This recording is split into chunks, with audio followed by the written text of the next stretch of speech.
few quick. Yeah. So as multiple speakers and panelists have alluded to, military AI is not one monolith, and then also global militaries are not unified in their levels of trust and support for the various military AI systems. So our next speakers study this area in a lot of depth and nuance, including with survey-based methods from samples academics wouldn't normally study. So Paul Lushenko is a lieutenant colonel and a professor at the U.S. Army War College. He also has professor-level affiliations with Cornell University and George Washington University, and is a chief strategist on U.S. drone policy, and has a PhD in Cornell in international relations. So please welcome Paul Lushenko. Yep.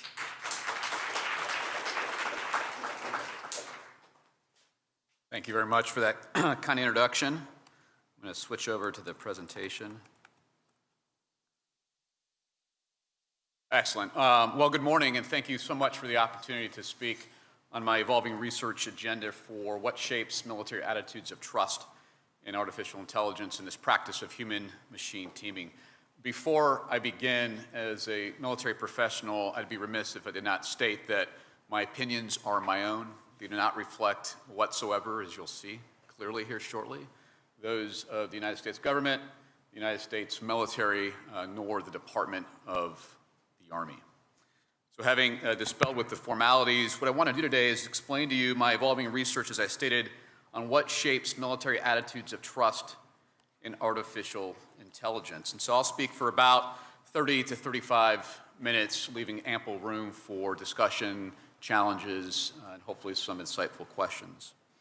So since the emergence of generative artificial intelligence, such as ChatGPT, scholars have speculated about the implications for warfighting. And the promise of AI on the battlefield and in the war room has beguiled scholars and soldiers alike. And we've heard characterizations of AI as game-changing, as revolutionary, as perilous, especially given the potential for the emergence of great power competition, as well as war between China, Russia, and the United States. And in this context, what scholars and practitioners often point to is the claim that AI is a sine qua non, or absolutely required for military success in the modern battlefield.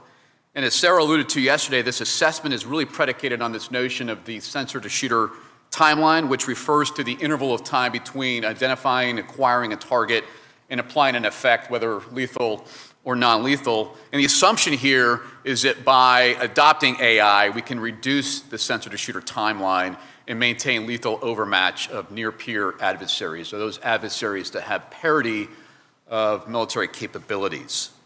So I think that this line of reasoning is understandable as a military practitioner myself, but I also think it's highly misleading as well.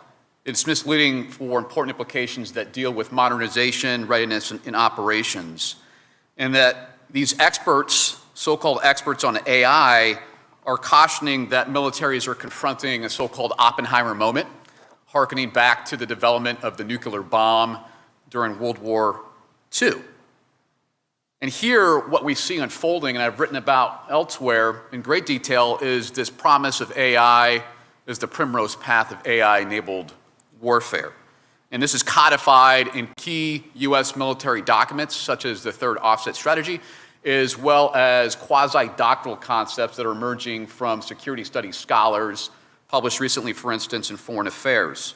So Michael Horowitz, for instance, a colleague at the University of Pennsylvania, says, and I quote, "In an era of precise mass, we are told that war will be defined in large part by the development of huge numbers of uncrewed systems, whether fully autonomous or powered by artificial intelligence or remotely controlled from outer space to under the sea," unquote.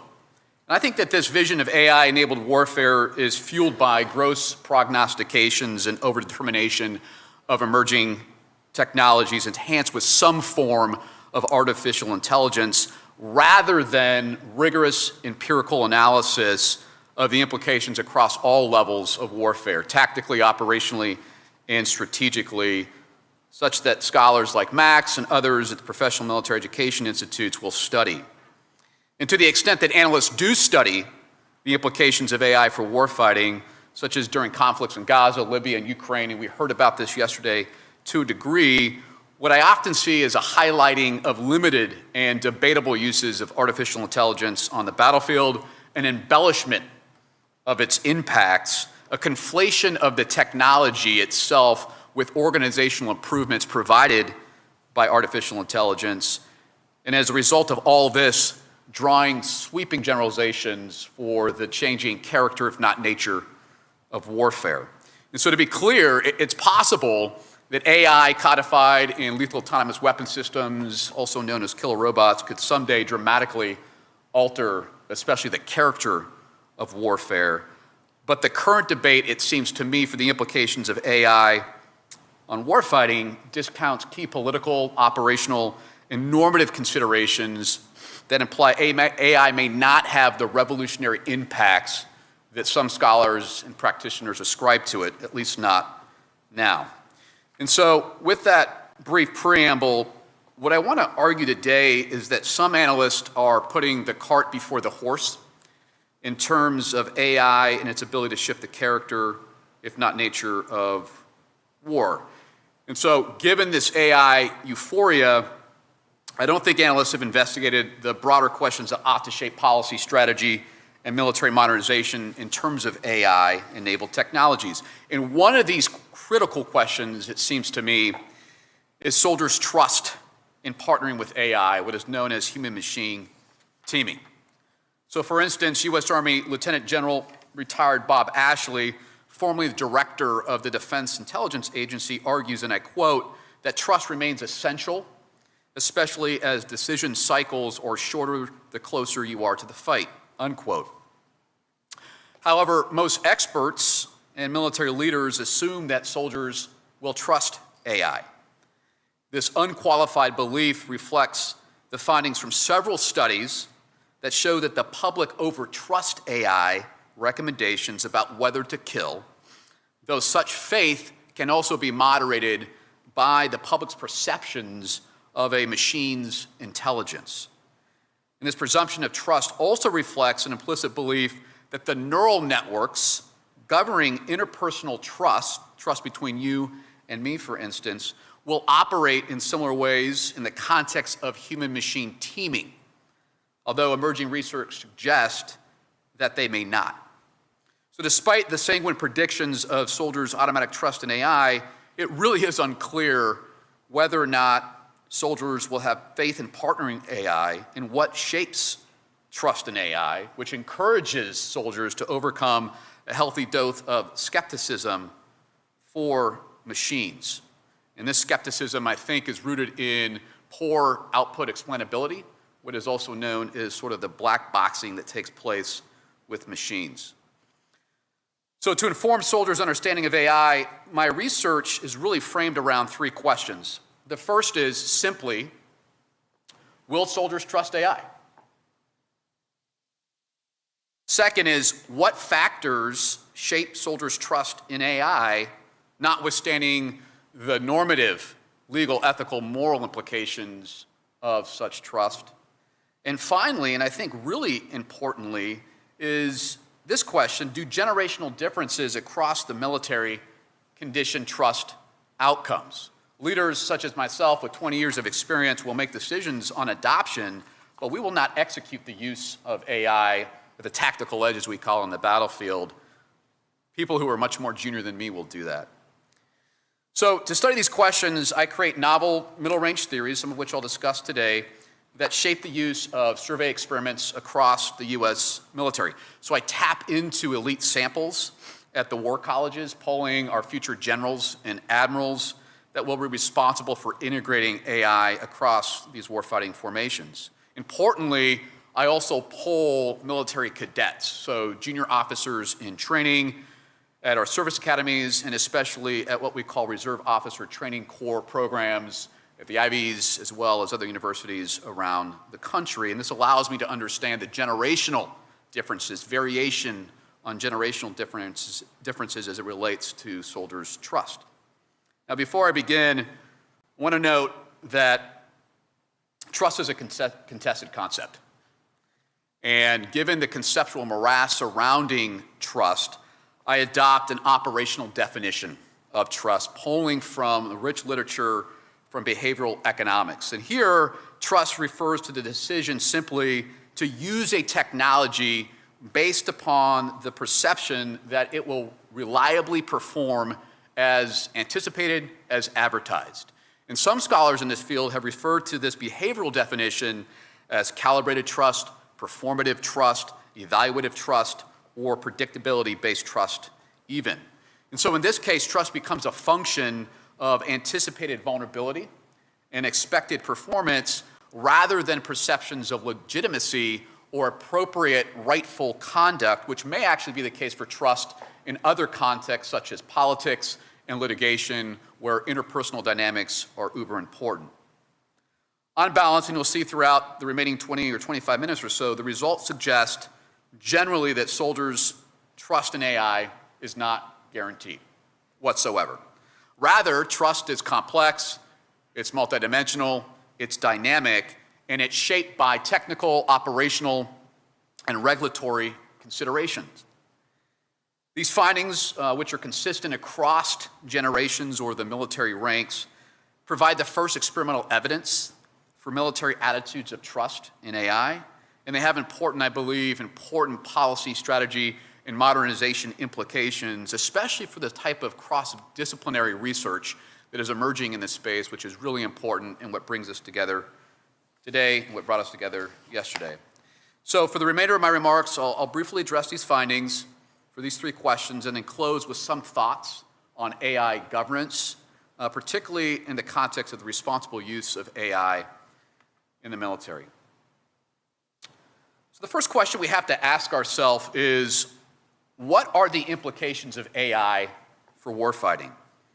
So expert upon expert upon expert, certainly in the Beltway in DC where I live, have championed the game-changing potential of AI. They have cautioned against the perilous coming age of AI warfare, but they haven't really explained what AI means for warfighting, truly, and what the consequences are, especially for soldiers' trust in human-machine teaming. So given this lacuna, what I theorize is that militaries can use AI to make different sorts of decisions with varying human oversight. So militaries, as you can see from the chart here, can optimize algorithms to perform tactical or battlefield-level operations, a raid, a patrol, the like, or design them, as Max talked about yesterday, to conduct strategic national-level deliberations in support of overall war aims. This is strategy making. Similarly, as you can see as well, militaries can also calibrate human oversight of AI. They can toggle between what is known colloquially as more or less supervision in terms of humans in, on, or off the loop. And so as a matter of definition, when humans are in the loop, they exercise, we think, ultimate control of machines, as is the case for the current class of conventional drones, such as the MQ-9 Reaper, which is the most advanced drone in the world.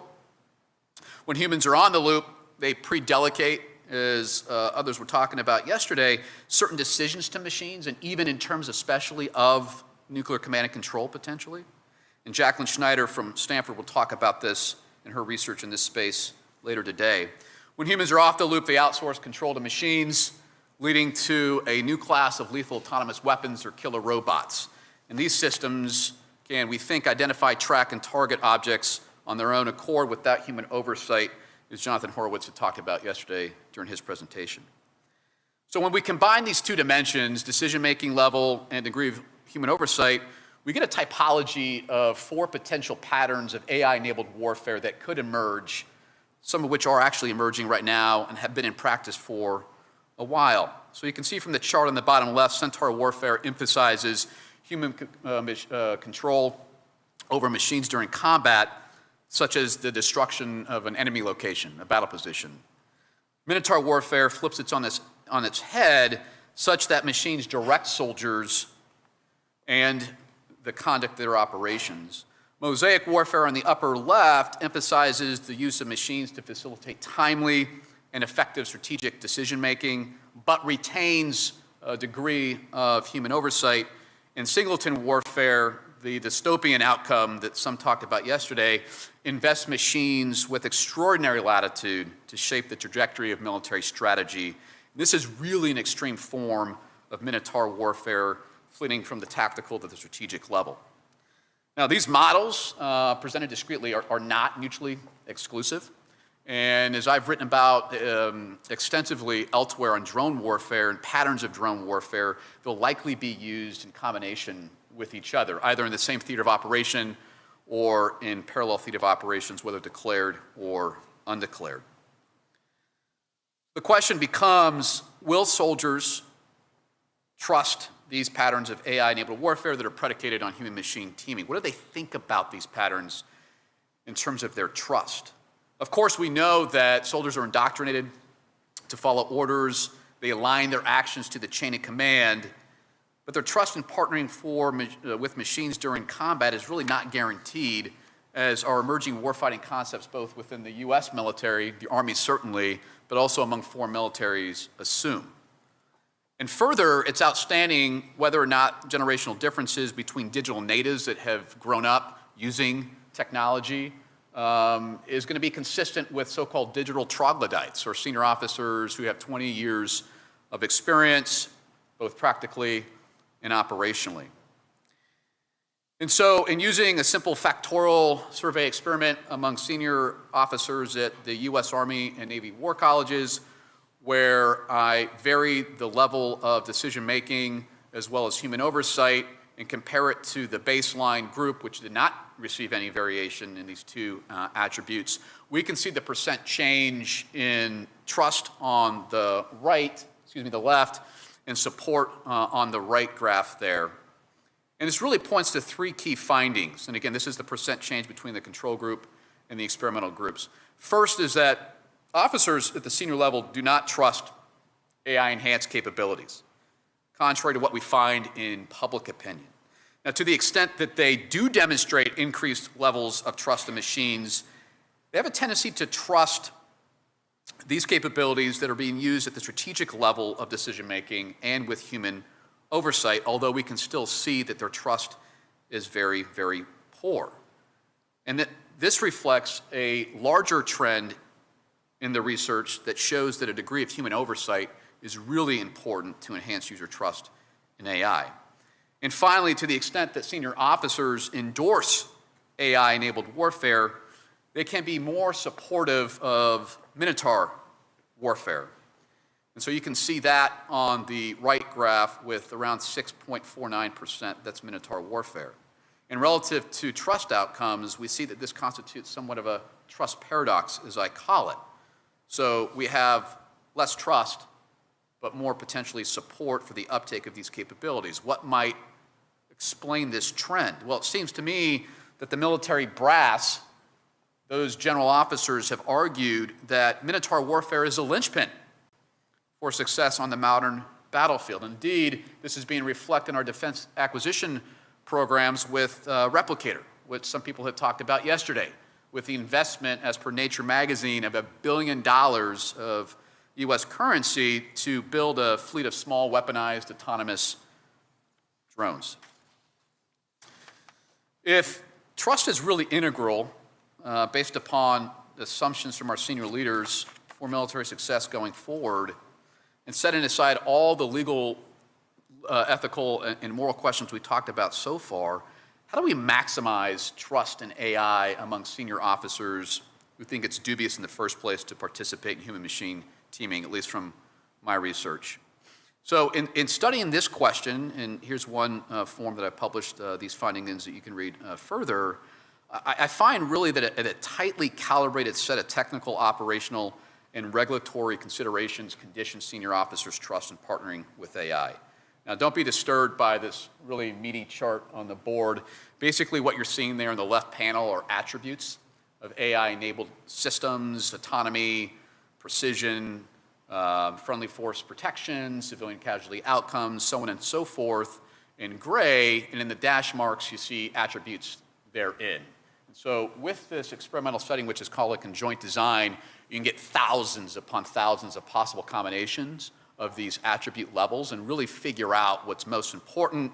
The key statistic here, although descriptive for those who follow this space, is the marginal mean, right? And so in the black dot is essentially the average degree of support, and then the lines going left to right are the 95% confidence intervals. Not causal, but descriptive and important nevertheless. And so what I find here is that first, the use of AI for non-lethal purposes and with heightened precision and a degree of human control positively shapes trust in AI from soldiers. And again, it's important to note that human oversight, human control is really an important moderating effect, has an important moderating effect on senior leaders' trust in AI. Second, trust is also favorably shaped by soldiers' moral beliefs, wherein they attempt to balance harms imposed on civilians and soldiers with mission success. So what we see here is that these conflicting moral, instrumental, and moral logics exercise the biggest causal effect on military attitudes of trust in AI. And this is an important finding because it dialogues with a reemergence, if you will, of moral psychology research that is happening at places like Cornell University with experimental philosophy, but also at Oxford University with Professor Yanina Dill and her path-breaking research there as well. And the third key finding here towards the bottom is that international oversight and a demonstration thereof increases soldiers' trust in AI among these senior officers. And this suggests the importance of continued norm setting by the United States and other great powers for the responsible use of AI. And I think should be relatively, should hearten to a degree those skeptics of the implications of moral training and education within the U.S. military especially. I also find, to close out this second key question, an important interaction effect between autonomy and purpose. And here you see just a simple analysis of variance, wherein senior officers reduce their trust for fully autonomous capabilities used lethally. It has important implications for training and military modernization, and it reinforces, importantly, a key interaction effect that was initially identified by Professor Michael Horowitz at University of Pennsylvania in 2016, and that related to public support for the development of lethal autonomous weapon systems or killer robots. So again, when we have a non-fully autonomous capability that's used lethally, we get more levels of trust than if it was fully autonomous, which I think has key implications for the way we test, the way we experiment, validate, verify, so on and so forth, these emerging capabilities. So the final key question is, will cadets trust AI? So I investigate whether and to what degree these results for senior officers are moderated by generational differences across the military ranks. In other words, to what degree do these digital natives, these military cadets that are enculturated to use digital technology more than their superior officers, demonstrate more or less trust in AI? And overall, what I find is that the results of my analysis for military attitudes of trust are consistent across the military ranks, reflecting a shared concern for AI-enabled warfare that cuts across the chain of command in really counterintuitive ways, it seems to me. So what are the key findings here? Well, first, though junior personnel in the same sort of experimental setting using the same survey instrument as before can seemingly trust partnering with machines more than their superiors, they really have a more conservative perspective on the appropriate use and oversight of AI-enabled capabilities for warfighting. Junior personnel are more trusting of AI-enabled capabilities used with human oversight, especially for mosaic warfare, meaning that they trust partnering with AI-enhanced algorithms when they are used for strategic-level decision-making, several layers removed from the battlefield. Now, more critically, you could perceive this as stating that, or showing that cadets don't trust AI at all, except when used with a high degree of human control. Second, and contrary to older officers, I find that cadets distrust partnering with AI capabilities that are ground-based, that can be more tolerant of false positives, which means target misidentification that can lead to civilian casualties. We can explain this during the question and answer period if you're interested in why this may be the case. And they trust partnering with AI-enabled capabilities that are governed by especially domestic law and demonstrate more trust when allies use these capabilities as well. Consistent with senior officers' attitudes, I find that cadets' trust in AI is also shaped by this really interesting interaction effect between autonomy and lethality, with fully autonomous capabilities used lethally, reducing trust.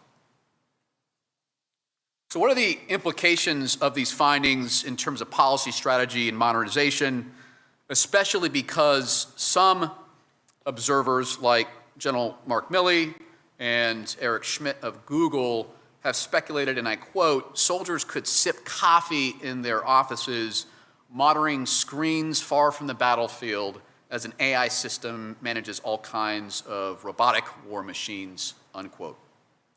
So amid all the platitudes which have combined, in my estimate, to hype AI, I recommend policymakers pause to consider the potential implications of AI for future warfighting.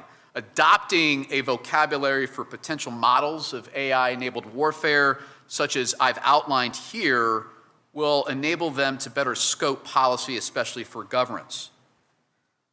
As Georgia Institute of Technology Associate Professor John Lindsay argues, we could also get AI wrong, and badly so, especially because of a lack of user trust, implying that policymakers should be skeptical of the assumptions for the revolutionary impacts of AI. We need to be clear, a lot more testing, study evaluation, verification, so on and so forth.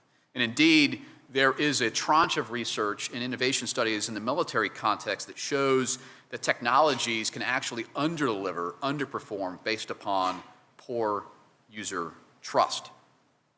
As suggested by Israel and the United States' use of AI-enabled decision support systems in Gaza and Ukraine, there may be actually a more reasonable alternative to killer robots, at least in an operational context, especially in the near to midterm.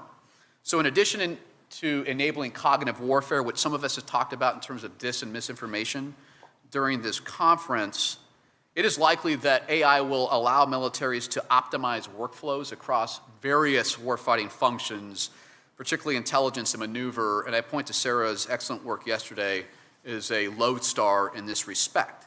And what this enables is enhanced situational awareness. It provides efficiencies, especially in terms of human resources, and it can, I guess, theoretically shorten the course of action development timeline. Now, one useful example in this space is the U.S. Army's 18th Airborne Corps and its experiment with AI-enabled warfare. So the 18th Airborne Corps used a series of training exercises called Scarlet Dragon to establish an AI-enhanced decision support system that's been referred to as the Maven Smart System. And what this allowed them to do is optimize intelligence support to operations in Ukraine, and reportedly other combatant commands in the U.S. military, to include Africa and Central Commands, are attempting to replicate this approach.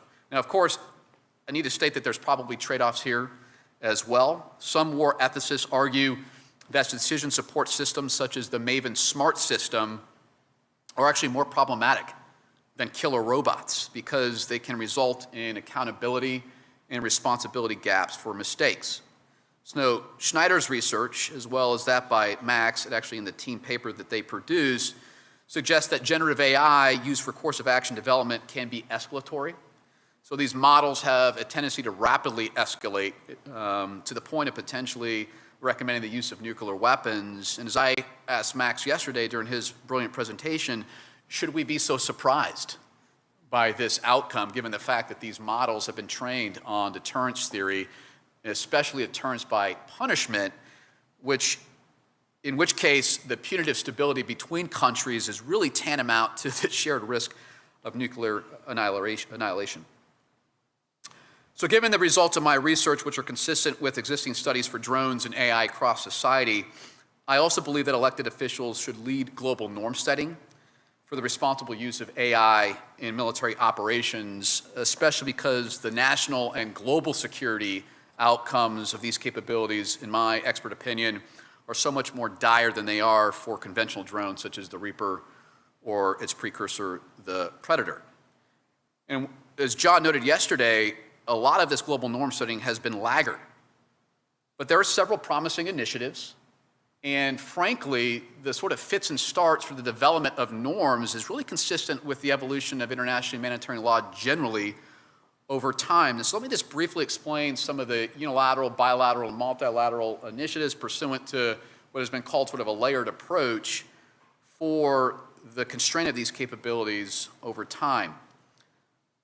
So first, in October 30 of 2023, the Biden administration issued an executive order on the trustworthy development and use of AI, which some have referenced as well. This directed the development subsequently of the National Security Memorandum, as well as a framework to advance AI governance and risk management in a national security context. This was published, these documents, in October 24th of this year. Unfortunately, neither of these documents really talk about the security implications of AI. Rather, they point back to Department of Defense Directive 3000.09, which was issued in January 25th of 2023. It has promulgated some guidelines for the ethical use of autonomous weapons, including, importantly, a pledge that these systems will be governed by appropriate levels of human judgment in terms of the use of force on the battlefield. Biden's executive order and this directive, again, 3000.09, preceded China and the United States' meeting in San Francisco at a high-level summit in November 16th of 2023, which will reportedly result in some sort of consultative mechanism for discussion on military uses of AI. And as promising as this may sound, and I talked to some experts in the room about this yesterday, this probably really is just a form of virtue signaling as it relates to the management of AI development and use on the battlefield going forward. And on the same month and following the first summit of HRAIM', which was discussed yesterday in the panel, we have this declaration published by the United States Department of State, so our diplomatic wing, that has been endorsed by, I guess, 50 to 60 countries, a political declaration on the responsible use of AI in the military. And this complements emerging UN resolutions on the responsible use and development of AI going forward. So a smattering of bilateral, unilateral, multilateral initiatives that over time potentially could mature to a more binding framework for the responsible use, development of these capabilities. Now, the military also has a part in all of this as well, and I think for the military, we have to better align our warfighting concepts with doctrine to ensure that military modernization ensures that we optimize trust in these capabilities with a healthy dose of skepticism. I think going forward as well is training and professional military education. So we need to view professional military education as a continuum of enrichment over time, in which case pre-commissioned officers, so cadets for instance, are exposed to foundational concepts regarding AI, so data literacy, for example. Our junior officers can integrate these into training and deployments and practical exercises, or during what we call intermediate level education, so that's the U.S. Army Command and General Staff College and the equivalent in the Navy at Newport, Rhode Island. And then upon selection of the war colleges, which is where I teach, officers should wrestle with the conceptual, the normative, the instrumental considerations that shape the development and use of AI on the modern battlefield, because as I show in my research, I believe all of this stuff matters in terms of trust, but also force employment going forward. So I'm about at 31 minutes. I really appreciate your attention. We covered a lot of ground, but the three questions that are really key to all of this research that entwines it going forward is, one, will soldiers trust AI? Two, what shapes trust if we assume trusting AI in the first place is a normative good? And then finally, are there generational differences across the ranks? And this is just one starting point, an initial stab. Future research should take a look at the cross-national or comparative variation in all of this, especially given the fact that we operate as coalitions and in multinational settings more or less anymore after the Cold War. So I really appreciate your attention and look forward to your questions and concerns going forward. Thank you.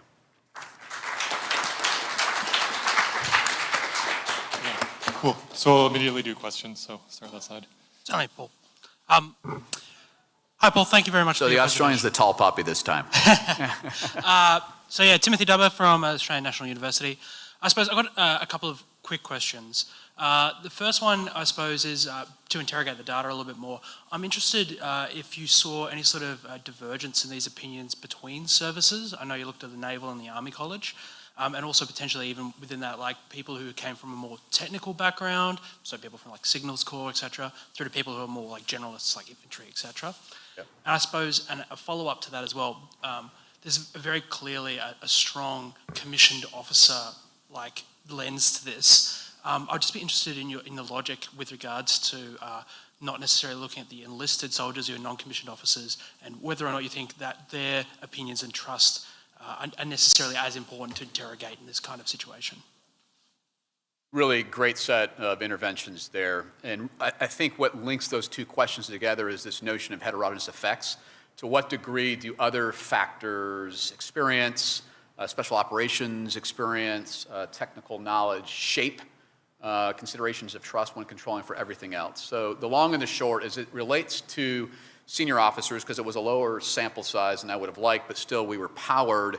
We didn't see a lot of heterogeneous effects across that cohort of officers who have 20, 25 years of military experience. In other words, their years of experience, the number of deployments they have had, the combat experiences they have had really didn't have any bearing on the outcomes of trust in terms of human-machine teaming.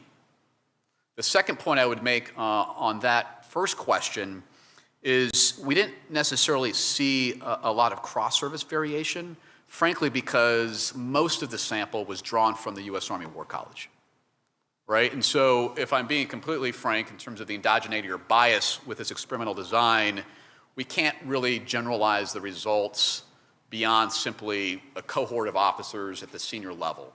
We can't subset the data necessarily to see what happens at the Navy, what happens at the Army, which I guess the silver lining of that admission is that there's a lot more room for experimentation going forward, assuming that, one, somebody wants to take up the mantle of this research agenda, and two, importantly, has the institutional review board approvals, the ethical approvals to actually do this sort of research, which frankly is challenging within the military, which makes this, I think, kind of a unique research proposition in the first case. Now, on the second question, we do not study variation across the ranks beyond officers, which I think is also very, very important to do going forward. Having said that, that's really consistent with the research by Jay Gallick and others in Australia who are focusing on cadets at ADFA and Duntroon, right? But also generally at the junior officer level across, as we talked about last night, over a beer or two, operational units as well. And so, in short, a lot more effort needs to be put into identifying variation because we're going to see AI adopted to one degree or the next, Minotaur, Centaur, whatever form of warfare you want to call it going forward, and those questions need to be answered. Thanks, Paul. Now, one other point to note is among cadets, operational experience, combat experience, has the biggest moderating effect on trust in artificial intelligence. In other words, if I've seen combat, even as a 22-year-old cadet at Cornell, for instance, I have a tendency to trust the capability more. And this is a surprising result for some, but I think we can explain it by the fact that for the global war on terror, it was not uncommon for junior enlisted non-commissioned officers to get a lot of combat experience, then apply for commission through a commissioning source like ROTC or the service academies. That's a pretty important, I think, finding because what it shows is that as a senior leader, as a brigade or division commander, I can rely on some of these junior officers who have that experience to kind of shepherd adoption, again, notwithstanding all the normative questions that we should continue to ask. Thanks. Thanks, mate. And we're supposed to alternate with the online questions. So maybe, do you want to answer the bottom one? Like, because a lot of the audience is CS and ML researchers. So how can ML researchers better help military set more healthy AI assessment norms? And could you maybe pair that with like, when talking to decision makers and policy makers, how does survey-based evidence convince them versus abstract theorizing or other forms of evidence? Very good question. So let's start on the public opinion matter here, right? So as a researcher who publishes a lot in peer-reviewed journals, the question that I often get is, why does public opinion matter at all? Give me the so what. And I think that the normal response here has been that, well, at least in a democratic political regime, our political leaders are, one, elected by a constituency of voters, and then two, because of that, they ought to be responsive to interest from voters, lest voters take out their frustration at the ballot box. Right now, the reality is a little bit more complicated. We've seen, for instance, some moral hazard with U.S. drone use abroad. Since I have the capability, I ought to use it, which circumvents democratic accountability and transparency. But nevertheless, public opinion is, I think, pretty important as it shapes policy and strategy for the use of these capabilities going forward. If we extend that to the U.S. military, which is a microcosm of the American public and all of our publics in Western democracies, I think that these results are even more important because still, although soldiers are nonpartisan, they have the ability to vote. And they also, frankly, are the users of these capabilities over time. So we ought to get their opinions and take them into consideration. On the second question on norm setting, what is happening right now is fairly perverse for defense acquisitions, where we have, as I've written about provocatively recently, a tranche of tech bros that are leading our defense acquisitions process. In other words, designing out of whole cloth capability that the military hasn't asked for, hedging bets that will buy these systems to the tune of millions, if not billions, of dollars. And by doing so, they have embedded so-called field engineers into U.S. military formations that will help these soldiers who are not technical experts whatsoever understand the implications of algorithms adopted across any number of workflows, let's say targeting, for instance. Now, if we accept that this is taking place, and it is, I think that machine programmers, coders, software engineers, potentially have a moral obligation to be completely transparent about the trade-offs in design of these algorithms where the rubber meets the road, which is integration into military operations. Right? A lot of this stuff, we talk about explainability and black boxing, is actually by design, right? And if we want to have more of a moral use of these capabilities, it seems to me we ought to be completely transparent about what these trade-offs are, right? And I think this actually bridges neatly back to your research about PhD students going into the field of engineering and military contracting in the first place. Yeah, thanks. So I think we have time for at least one more. Do you want to go? We can go over. The panel yesterday went over, didn't it? Yeah, a couple minutes is okay, but let's keep it. Yeah. I had a question how you defined AI. Did you leave it up to the respondent to figure out what they had in mind? Because if you ask, do you trust firearms, like a flintlock pistol versus an AK-47, different amount of trust in the use in the battlefield. So could you expand on how you... Yeah, hey, that's a great question. And as a survey researcher yourself, you know that there's a lot of limitations, especially for factorial designs. And so I can't recall, I don't think we defined artificial intelligence per se, but certainly the broader context of what this AI-enabled capability was provided enough understanding for senior officers and junior officers to make an educated guess or intuition about what we were talking about. And also, I think this was punctuated by the output of the capability, at what level it was operating, and then at what degree of human control or not that it was operating as well. By the way, this is not inconsistent with how most survey experimental research in the field of political science for emerging capabilities are designed as well, to include even key outcome variables of interest like support, approval, and legitimacy. I mean, as someone who tracks this literature pretty closely, support, approval, and legitimacy as key outcomes of interest are often not defined whatsoever. Okay, thank you. Not to say it's a good practice, but it happens. Thanks. I'm sure you want to hear from Max. So. Yeah, Max, take it out on me now this time. Hey, Paul, thanks for the insightful talk and your perspective. I have two quick questions, but maybe just the first one if we're short on time. If you ask these decision makers for their trust levels, I'm assuming they're relying on some subconscious model or familiarity with the testing processes before the systems are deployed. So I wanted to ask, for like a Centaur system, for example, what is the level of reliability or safety testing that that system would need to fulfill before it would be deployed? And the second question, again, if we have the time, says, just want to get your comment or thoughts, because one thing that we keep hearing is that it's easier for like the DoD, a larger organization that likes to maintain, the larger they are, the more they like to maintain themselves. It's easier to fund a lot of startups, to build drones, or to look into, I don't know, AI weaponized language models tend to change the internal bureaucratic processes, right? Something a Gen AI would be useful for, more traditionally designed for. Just want to ask you if there might be a missed focus or if they're doing that as well, and it's like not, it's just a bad comment. Thank you. Okay. Max, can you repeat the last question? Sorry, I think I was a bit rambling. I think the idea And is, make it short. is there a missed opportunity to focus more on optimizing bureaucracy than just investing in AI weapons themselves? Yeah, hey, great question. So real short here, and we can continue in dialogue later. I don't know the level of technical expertise or experience that the officers have with AI or not, right? And furthermore, and again, this is a piece of bias, I don't explain what the level of human or machine control and degree of decision-making means in terms of the model of AI-enabled warfare that I'm theorizing exists in the first place. In other words, I don't ask, hey, what do you think about Centaur warfare? What do you think about Minotaur warfare? I assume that based upon the scenario, as pithy as it may be, and the variation of these variables, that officers get an understanding of how it's being used and with what degree of oversight or not by a human, right? Which, by the way, reviewers will often criticize, but nevertheless is consistent with sort of experimental research. And what I find actually is that the results that I get, they don't really show me that there was really any issue there, especially when you couple, having not identified these capabilities by name, when you couple it with the junior officer results as well. I think it's pretty clear that they understand, there's an uptake of the actually intention to treat, frankly, right?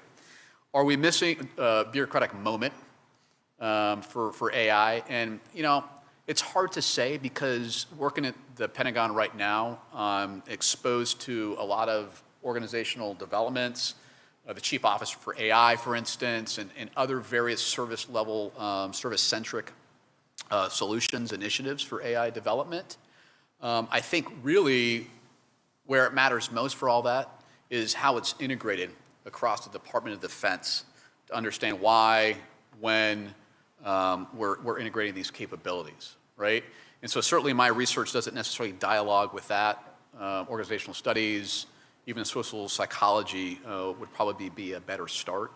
But I do think we have to, you know, posture our organizations strategically to absorb these capabilities. And then furthermore, there's also implications for our warfighting formations and how we're aligning our warfighting formations to extend these capabilities as well. Yep. Cool. So yeah, we have permission for 2 more questions as long as we keep it to like 3 to 4 minutes. So we wanted to go back online. I think like a quick summary of it, how do you reconcile your results with like the findings of like the Lavender system where the soldiers either themselves or are pressured to just blindly trust the AI even if they're not trusting it when they're actually put in the field? Yeah. So I think that there needs to be some cross-national research there for me to give like really a more holistic question or answer this question. I think what we're seeing there is the overriding implications of automation bias and confirmation bias and maybe even halo bias that we've talked about in behavioral economics. The other thing too is that the culture of the IDF, I would imagine, would play a role as well. And then finally is sort of the context of conflict where some of these soldiers likely are experiencing like an existential threat, right? And are outsourcing trust to a system based upon the bottom line, which is mission success, which is a real pragmatic and troubling answer, but nevertheless what my intuition tells me. Okay. And do you want me to do maybe one more in person, then we stop? Yeah, do you want to go? Sure, yeah, thanks. Yeah, I was wondering specifically how and if trust, I mean, it's very related to this question actually, how and if trust is actually going to be a barrier to the use of AI in the military. So especially, there was maybe the most striking result in your presentation to me was this mismatch among, I think, more high-ranked officers between like the trust in, I think it was Minotaur AI, and like the desire to deploy it. So I don't know if you have an explanation for that, or like the other part of the question is like, isn't sort of the desire to deploy it like what really matters at the end of the day? So like where does trust come in actually creating like a real roadblock? Because I take that to be sort of the premise of this, is that like that's why it's not ready or it's not going to be used or something like that, why it's overhyped. Yeah, hey, that's a good set of questions there. So on trust, do we really have the right outcome variable of interest? Are they proxying for each other. I mean, fortunately, the disagreement between levels of support or uptake and trust, how I define it, in this experimental setting are consistent with what we see for AI across different domains, socially, economically, and in terms of medicine as well, right? So I'd point you to another study published with my Cornell colleagues where we take a look at public support and trust in AI, and we also find clearly a trust paradox there as well. To explain those outcomes, we adopt sort of proper causal mediation analysis where we find the indirect effect of other considerations, and we find that a fear of missing out, right? Optimism for the capability, a perceived ability to opt out of use of AI are really important to explain this sort of trust paradox, as I've called it, as well. And I get a little bit into the details in the journal articles on what this means in terms of the officers' attitudes of trust as well. Now, on the point of chain of command, I'll paraphrase what you said. It is true that senior officers have bought into a system that has shaped their career for 20, 25 years. And if they don't follow directives and guidance, they won't get promoted. But even understanding the sort of pressures and reflexive obeying of orders, even without direct supervision, what we find is that officers have a lot of agency to train with capability, to encourage adoption of capability. And so trust in this context that becomes, I think, really, really important versus simply the desire to use it, right? Because clearly what I see here is that they don't trust the capability, but they'll support the uptake, and I don't know really if desire is the right sort of term to use interchangeably there, but they'll support the uptake of it in the context of Minotaur warfare because senior leaders have told us that's what we have to do, right? And so I actually think that these variables are right to study in combination, and in this juncture between them is really insightful for the way we shape policy and strategy going forward. Cool. Thanks for the discussion and great talk, Paul. Yeah, thanks.